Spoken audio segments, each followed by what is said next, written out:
ഫെബിൻ പാട്ട് പഠിച്ചിട്ടുണ്ടോ? ഇല്ല. പാട്ട് പഠിച്ചിട്ടില്ല. ശാസ്ത്രീയമായിട്ട് പാട്ട് പഠിച്ചിട്ടില്ല. എൻ കാതിൽ വന്നു കഥ ചൊല്ലണ് എൻ്റെ കാട്ടുചോല കിളിയേ. എനിക്ക് ഓരോ പാട്ടുകൾ കേൾക്കുമ്പോൾ എനിക്കൊരു ഇഷ്ടമുണ്ട്. അപ്പോൾ ആ ഇഷ്ടം നോക്കി അങ്ങനെ ഞാൻ പറയും. പക്ഷേ ഈ താതവാക്യം എന്നുള്ളത് അവൻ്റെ അച്ഛമ്മ പറഞ്ഞിട്ടാണ്.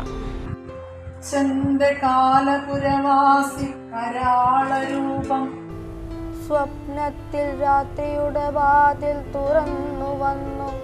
ആടാട് ആടാട് ആടാടാടാട് ആടമ്മേ ആടമ്മേ കാവിലെ നല്ലമ്മേ.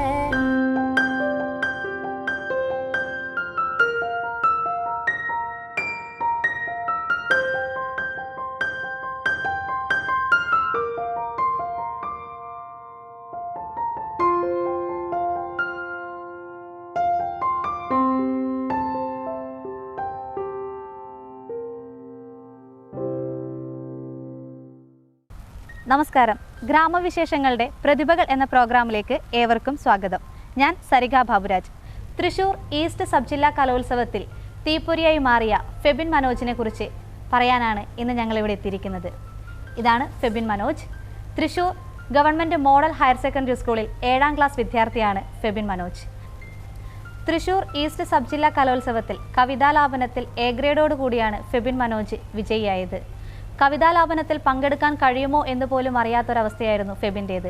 2 സർജറി കഴിഞ്ഞ് വിശ്രമത്തിലായിരുന്നു ഫെബിൻ. ആ സമയത്താണ് കലോത്സവം നടക്കുന്ന വിവരം അവൻ അറിയുന്നത്. പാടാൻ അതിയായ ആഗ്രഹം പ്രകടിപ്പിച്ച് സ്കൂളുമായി ബന്ധപ്പെട്ടപ്പോൾ പൂർണ്ണമായിട്ടുള്ള പിന്തുണ സ്കൂളിൽ നിന്നും അവന് ലഭിച്ചു.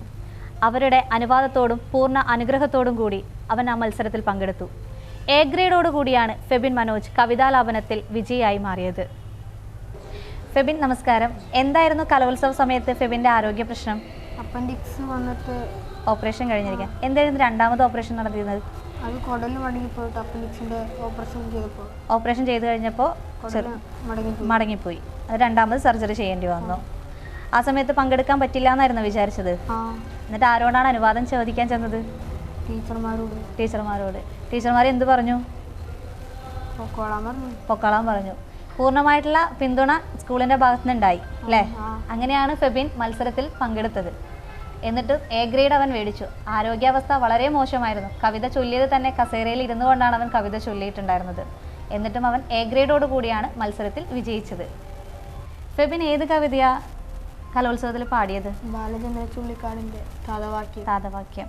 ഒരു 6 വരി ഞങ്ങൾക്ക് വേണ്ടി പാടാമോ? അച്ഛൻ്റെ കാലപുരവാസി കരാളരൂപം സ്വപ്നത്തിൽ രാത്രിയുടെ വാതിൽ തുറന്നു വന്നു.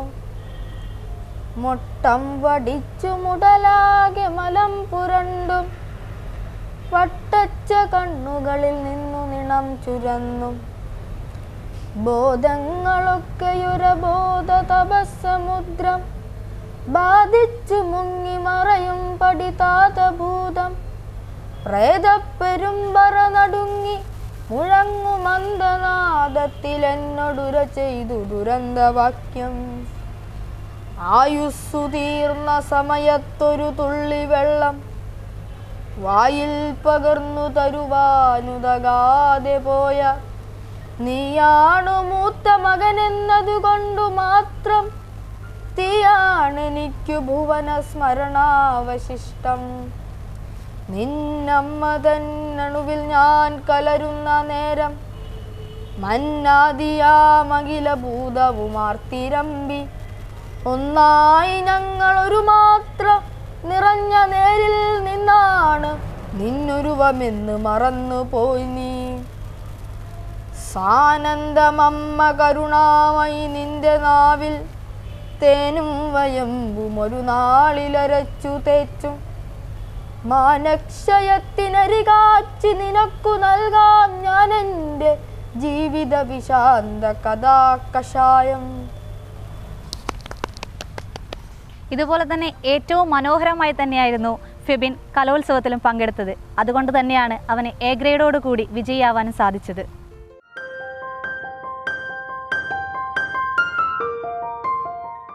ടീച്ചർമാർ നല്ല സപ്പോർട്ടാണ്, എല്ലാ ടീച്ചർമാരും.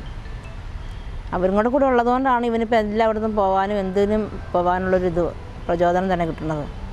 ഇപ്പോൾ ഈ ഓപ്പറേഷൻ കഴിഞ്ഞിരുന്നിട്ട് ഇവന് തന്നെ പാടണമെന്ന് ഇവൻ പറഞ്ഞു. ആൻറ്റി എനിക്ക് പ്രാവശ്യം പോകാൻ പറ്റില്ലല്ലോ. ഭയങ്കര സങ്കടമായിരുന്നു ഈ കുട്ടിക്ക്, ഭയങ്കര സങ്കടമായിരുന്നു. എന്നിട്ട് ഞാൻ പറഞ്ഞു ടീച്ചർ ഡോക്ടറോടും ചോദിച്ചു നോക്കുമെന്ന് പറഞ്ഞു. അപ്പോൾ ഡോക്ടറോട് ചോദിച്ചപ്പോൾ ഡോക്ടർ പറഞ്ഞു പോയിക്കോ എന്ന് പറഞ്ഞു. അങ്ങനെ ഡോക്ടറോട് ചോദിച്ചു കഴിഞ്ഞിട്ടാണ് ടീച്ചർമാരോട് ചോദിച്ചത്. അപ്പോൾ അവർ പറഞ്ഞു അവന് സമ്മതമാണെങ്കിൽ അവർക്ക് പൂർണ്ണ സമ്മതമായിരുന്നു. പക്ഷേ ഇവന് സുഖമില്ലാത്തതുകൊണ്ടാണ് അവർ വേണ്ടാന്ന് വെച്ചത്. പക്ഷേ ഇവനിങ്ങനെ ഡോക്ടറോട് പൊക്കോളാൻ പറഞ്ഞപ്പോൾ ഡോക്ടർ പറഞ്ഞു പൊക്കോളെന്ന് പറഞ്ഞപ്പോൾ ടീച്ചർമാർ പറഞ്ഞു. അങ്ങനെ അവർ പെർമിഷൻ എടുത്തിട്ട് അവർ ഇങ്ങനെ അറിയിച്ചു. അങ്ങനെയാണ് ഈ ഒരു മത്സരത്തിൽ തന്നെ പങ്കെടുത്തത്.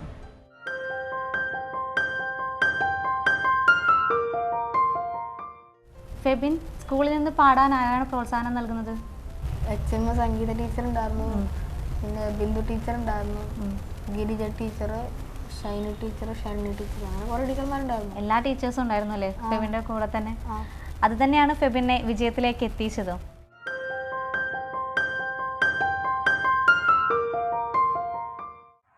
മരിച്ചുപോയ അച്ഛൻ മകൻ്റെ സ്വപ്നത്തിൽ വരുന്നതാണ് കാലപുരവാസി കരാള രൂപമായിട്ട്.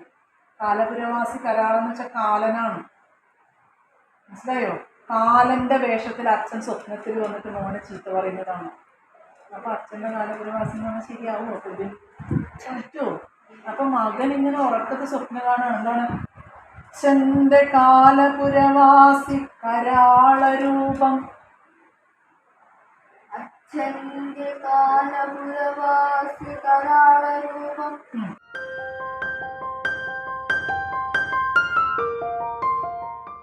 ഫെബിൻ പാട്ട് പഠിച്ചിട്ടുണ്ടോ? ഇല്ല, പാട്ട് പഠിച്ചിട്ടില്ല. ശാസ്ത്രീയമായിട്ട് പാട്ട് പഠിച്ചിട്ടില്ല ഫെബിൻ.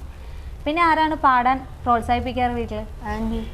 ആൻറ്റി പാട്ട് പഠിച്ചിട്ടുണ്ടോ? ഇല്ല, ആൻറ്റി പാട്ട് പഠിച്ചിട്ടില്ല. പാട്ട് പഠിക്കാത്ത ആൻറ്റി പാട്ട് പാടുന്ന ഫെബിൻ്റെ കഴിവ് കണ്ടെത്തി അല്ലേ?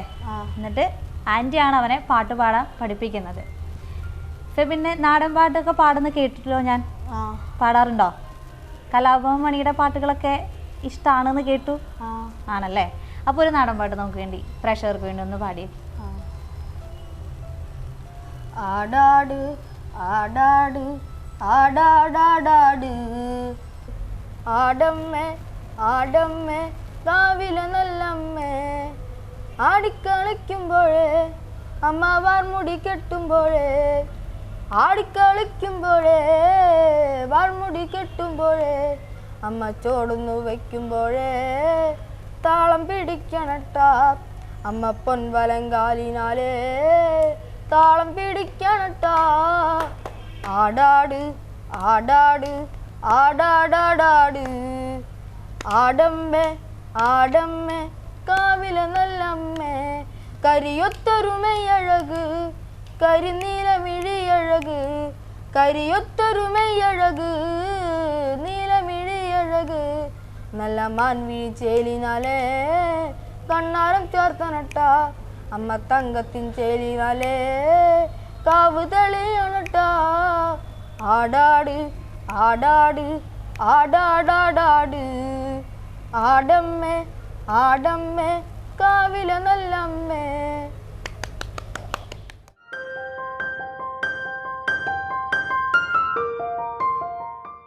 അപ്പോൾ എനിക്കിഷ്ടമുള്ള പാട്ട് നോക്കി ഞാൻ അവനെ പഠിപ്പിക്കാം. എന്താ വെച്ച് കഴിഞ്ഞാൽ എനിക്ക് ഓരോ പാട്ടുകൾ കേൾക്കുമ്പോൾ എനിക്കൊരു ഇഷ്ടമുണ്ട്. അപ്പോൾ ആ ഇഷ്ടം നോക്കി അങ്ങനെ ഞാൻ പഠിപ്പിക്കും. ഈ താതവാക്യം എന്നുള്ളത് അവൻ്റെ HM പറഞ്ഞിട്ടാണ് പഠിപ്പിക്കുന്നത്. ഞാൻ പിന്നെ അവർ എന്തെങ്കിലും കവിത പഠിപ്പിക്കാൻ പറയുമ്പോഴത്തേക്ക് ഞാൻ ഒരു കവിത സെലക്ട് ചെയ്യും.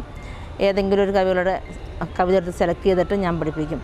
നാടൻപാട്ടാണെങ്കിലും എനിക്കിഷ്ടമുള്ളത് നോക്കിയിട്ട് അവന് പാടാനും താല്പര്യമുള്ളത് നോക്കിയിട്ടാണ് ഞാൻ സെലക്ട് ചെയ്യുള്ളൂ.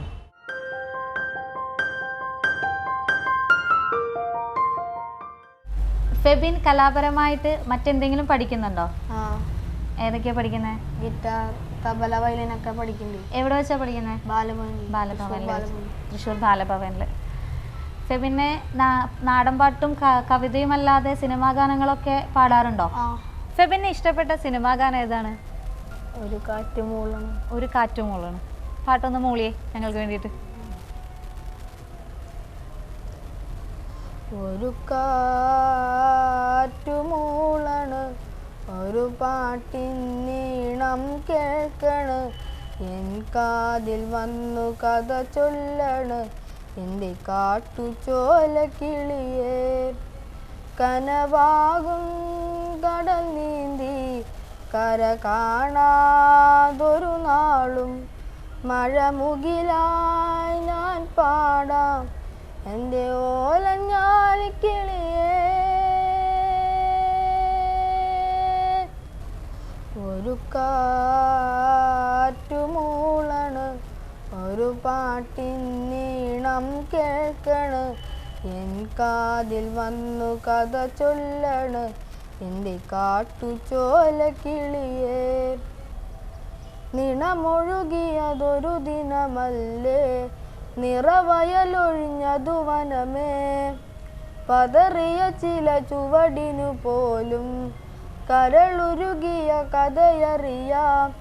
ഇടറിയൊരീണം കേട്ട് പൊരുളറിയാതെ മയങ്ങി മഷിയറിയാതെ ഊട്ടാൻ നിറമാർച്ചുരന്നമ്മ നീട്ടി.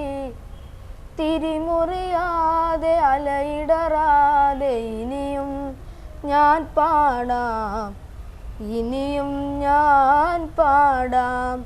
ഒരു കാറ്റുമൂളണ് ഒരു പാട്ടിൻ നീണം കേൾക്കണ് എൻ കാതിൽ വന്നു കഥ ചൊല്ലണ് എൻ്റെ കാട്ടുചോല കിളിയേ.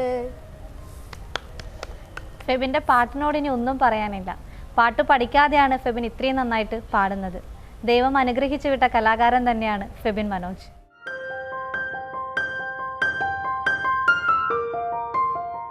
ഇവിടെ നമുക്ക് ബാലഭവനിൽ വിട്ടെല്ലാം പഠിപ്പിക്കാമല്ലോ, പാട്ട് എന്ത് വേണമെങ്കിലും പഠിപ്പിക്കാം. അങ്ങനെയാണ് ഇവന് താല്പര്യമുള്ളതിനായിട്ട് ചോദിച്ചിട്ട് ഇവനെ ഞാൻ അതിനകത്തോട്ട് വിട്ടു. പക്ഷെ പാട്ട് പഠിപ്പിക്കാനായിട്ടാണെങ്കിലും 3 വിഷയം ഇവിടെ പഠിക്കാൻ പറ്റുള്ളൂ. അപ്പോൾ അവന് ഇഷ്ടം വയലിൻ, തബല, ഗിറ്റാർ, അങ്ങനെ ഈ 3 വിഷയം എടുത്തു.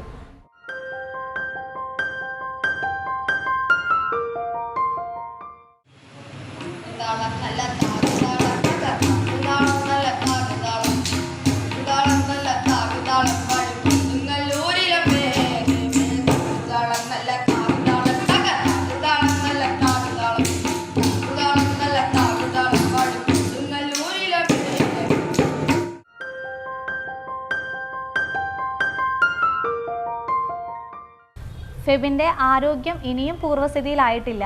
സ്കൂളിലേക്ക് തിരിച്ചു പോകാനും അവനായിട്ടില്ല. പക്ഷേ പാട്ടിനോടുള്ള അവൻ്റെ ആവേശം ഒരിക്കലും കെട്ടടങ്ങുന്നതല്ല. അത് അവൻ്റെ ഉള്ളിൽ തീയായി തന്നെ ഇരിക്കുന്നുണ്ട്. അവന് സംഗീതം ശാസ്ത്രീയമായി അഭ്യസിക്കണമെന്നാണ് ആഗ്രഹം. അവൻ്റെ ആ ആഗ്രഹം സാധിക്കട്ടെ എന്നും ഭാവിയിൽ അറിയപ്പെടുന്ന ഒരു ഗായകനായി മാറട്ടെ എന്നും ഗ്രാമവിശേഷങ്ങൾ ആശംസിക്കുന്നു. All the best Febin. ഈ എപ്പിസോഡ് ഇവിടെ പൂർണ്ണമാകുന്നു. മറ്റൊരു പ്രതിഭയുമായി വീണ്ടും കാണാം.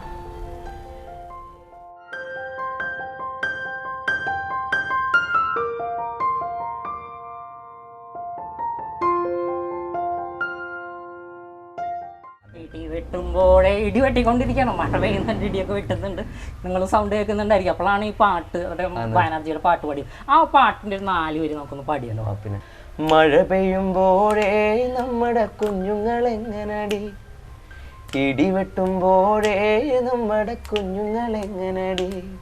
ഇങ്ങനെ ഇത്ര ദിവസം പ്രോഗ്രാമിന് മാറിക്കാന്ന് പറഞ്ഞു കഴിഞ്ഞാൽ ഒന്നാമത് വീട്ടിൽ അത്ര അവസ്ഥ ഭയങ്കര ഭീകരമാണ്. അതിൻ്റെ ഇടയിൽ ഇങ്ങനെ പ്രോഗ്രാമിന് വിടാന്നൊക്കെ പറഞ്ഞു കഴിഞ്ഞാൽ അത് വലിയൊരു കാര്യമാണ്. വീട്ടുകാർ സപ്പോർട്ട് ഇല്ലാണ്ട് നമുക്ക് ഒന്നും നടക്കില്ല. കൂടുതലും നമ്മൾ പരിപാടിക്ക് പോകുമ്പോൾ ചോക്കിനൊരു പാട്ട് വില്ലു വണ്ടി അയ്യങ്കാളിനെ കുറിച്ചോ. അത് വരികൾ എനിക്കറിയില്ല, 2 വരി മാത്രം പാടാൻ. വില്ലു വണ്ടിയിലേറി വന്ന ദാരുടെ വരവോ, കല്ലുമാല കഴുത്തിലിട്ടതുമാരുടെ വരവോ. തക താര തകതിമി താര തകതിമി താര തകതിമിതോ. വളരെ മനോഹരം. അരേ വാ എന്ന് തന്നെ പറയേണ്ടിയിരിക്കുന്നു. നമ്മുടെ അത്രയും അടിപൊളിയായിരുന്നു.